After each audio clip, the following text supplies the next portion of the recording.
People never forget this. There's a story behind that.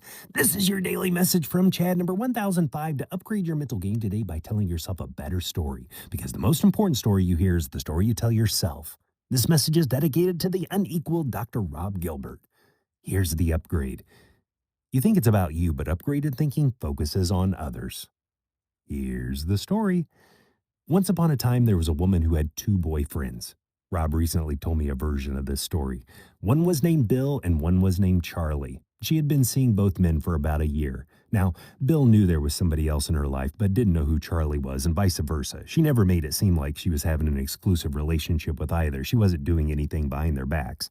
One weekend, she made plans with Bill on Friday night and Charlie on Saturday. Bill picks her up on Friday and takes her to a fabulous restaurant, and this time he's all dressed up. Before dessert, Bill gets down on one knee and proposes marriage. She's stunned. They've been going out for a year, but the relationship wasn't serious, she thought. She says the worst thing she could say. She doesn't say yes, she doesn't say no. She says, "Let me think about it."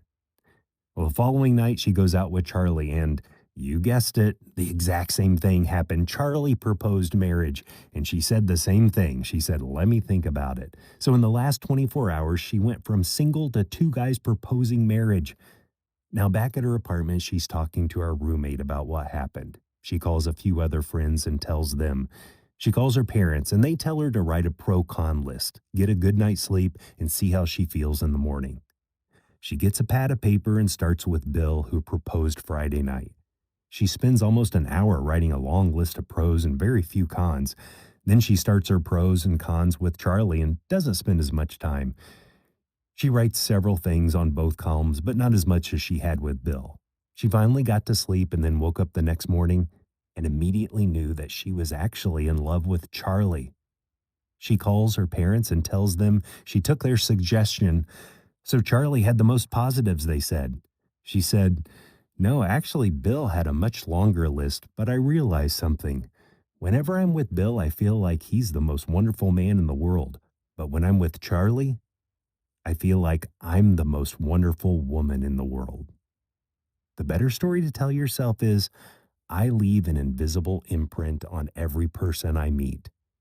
Dr. Dick Dobbins wrote a book about the way people feel when they're with another person titled Invisible Imprint: What Others Feel When in Your Presence. You've experienced this. Meeting a person leaves an impression on you. Jim Collins said you can focus on one of two things when meeting with people, but you can't do both. You can be interesting or interested.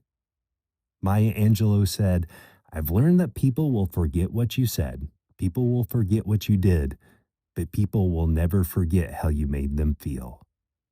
Tell me a story of how someone made you feel to fromchadsmith@gmail.com. Send someone a text and ask them, who have you met that made the biggest impression on you? You can get a free copy of my book, The Most Powerful Story in the World, by going to fromchad.gumroad.com.